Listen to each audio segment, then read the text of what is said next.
YouTube पर किताबों की समीक्षा के लिए बुक पर निशान।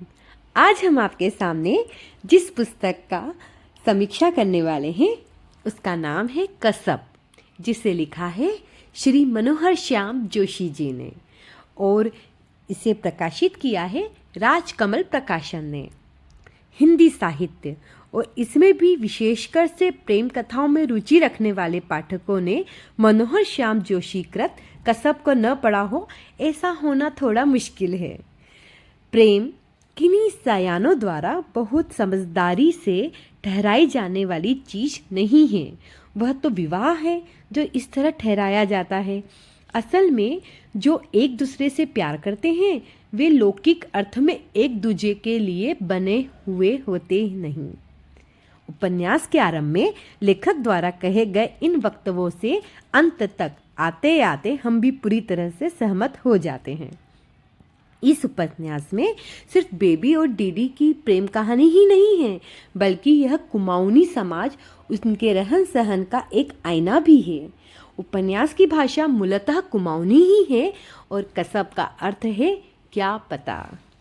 कहानी यूं है कि अनाथ, स्वयं को कमतर और समाज से बहिष्कृत मानने वाला लेकिन सुशील और साहित्य जगत में कथाकार उपन्यासकार के रूप में अपनी नवोदित पहचान बनाने वाले देवदत्त उर्फ डीडी की, जो बॉम्बे फिल्म जगत में अपनी पेठ बनाने की कोशिश कर रहा है, उसकी मुलाकात एक शादी में अल्हड़ मस्त मौला बेबी उर्फ मैत्रेयी से होती है और फिर आपस में हंसी मजाक करते करते दोनों में प्यार हो जाता है।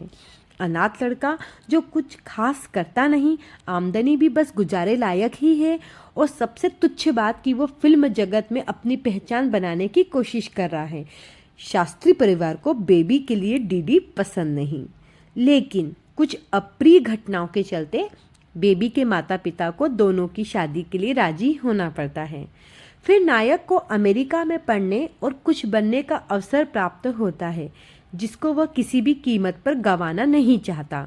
बेबी को यह बात समझ में नहीं आती, वह उसे रोकने की असफल कोशिश करती है और यहीं से कहानी एक नया रुख लेती है। इस किताब में ऐसा होता है जो पढ़कर पूरी कर लेने के बाद आपके मस्तिष्क में दोबारा शुरू होता है। कसब ऐसी ही कहानी है। पूरी पढ़ लेने के बाद भी ऐसा लगता है जैसे ये किताब छोड़ नहीं रही। वैसे तो किताब का हर किरदार अपने में अनूठा है, चाहे वो शास्त्री जी हो, बब्बन हो या फिर डीडी या गुलनार या फिर मैत्रेयी। किरदार सबसे ज़्यादा प्रभावित करता है तो वो है डीडी का। अमेरिका जाने के लिए उत्साहित डीडी, जो परिवार, प्रेम, सम्मान सब कुछ मिल जाने पर जिसकी सदैव उसकी लालसा रही है, अब क्या पाने और क्या बन जाने की इच्छा से सब कुछ छोड़कर जा रहा है। एक बार उसने घृणा हो चली थी, लेकिन उपन्यास का अंतिम पृष्ठ आते आते दया का पात्र बन जाता है और न चाहते हुए भी उसके लिए दिल से यही शब्द निकलते हैं, शिवो शिवो।